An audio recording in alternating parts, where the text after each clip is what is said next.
I work at Mapbox on satellite imagery.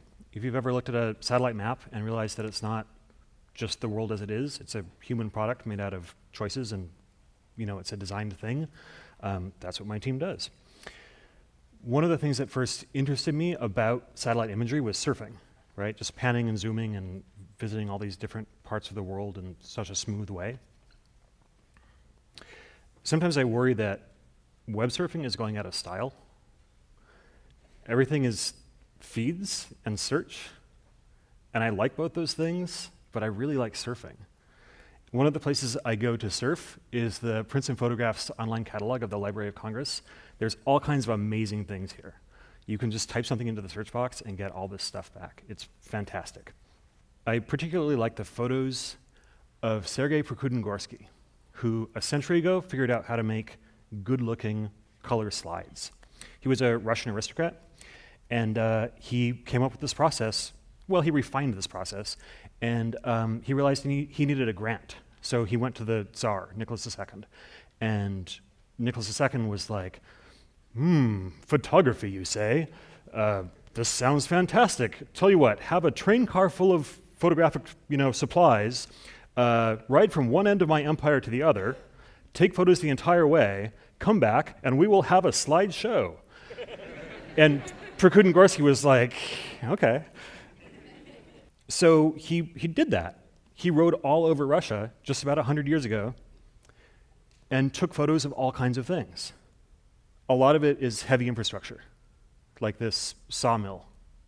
This particular photo I think is 100 years old this year. They're big, charismatic mega projects in all his photos, or most of his photos, things that the Tsar could be proud of. Here are some workers preparing a cement pour for an enormous dam.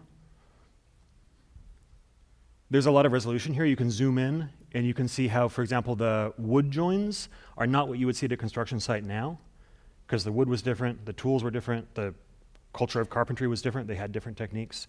There's all kinds of amazing detail in here. Here's a different dam. There are probably 20 or 30 photos just of dams. Here's something that, in retrospect, seems like an early version of the internet. It's an experimental semaphore. They build this outpost somewhere, they put this kind of day-glow orange paddle up there, and they can send one bit of information at a time. Or I guess if they have multiple colors, more than one bit. I don't know how it works. It's the kind of mystery you bump into here. So you can just keep going through photos. Here's another lumber mill. Apparently there are a lot of trees in Siberia, and they wanted to cut all of them down. Sergei's images can seem a little stilted. So this is beautiful, but it's also, no one stands like that, right? Like, it's an amazing photo, but it's the posedest looking thing. And one reason is that he was doing this as a work for hire for the Tsar. So he's cataloging the empire, but he's cataloging an idealized empire. It's not what we would recognize as candid photography. You might know the story of the Potemkin villages. So the Tsar's advisors wanted him to think that things were going better than they were. So they would take him on little tours, but they would show him a village that was carefully chosen and carefully vetted, and they would tell the villagers to repaint their houses and so on, to insulate him from the actual material conditions of the empire. So in a way, these are Potemkin photographs. They're really triumphant in many ways, on many axes, but they show a country that's about to go through an incredibly violent revolution. I can't speak for the political mindset of these particular people, obviously. That's one of the things about looking over a long distance of space or of time. We just have this artifact of them looking like that, and we can kind of guess, what's going on. We can look at the metadata he recorded, like year and month and a village name. A lot of those village names changed over the course of the 20th century because of the 20th century, but it's kind of amazing how much you can piece together and how much you can't piece together. So in photos like that one and this one, humanity does come through. There is a quality of candid photography, even though it's not candid photography. This is just a family at the end of the day having harvested a bunch of hay. I really like this photo. I'm thinking I might print it out, like as a wall hanging. I actually have a folder of a bunch of ones I'm considering.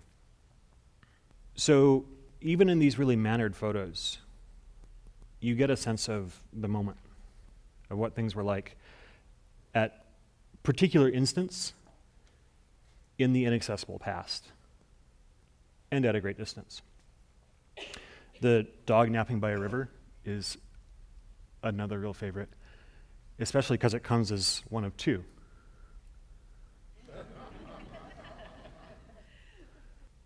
But I don't know which one comes first.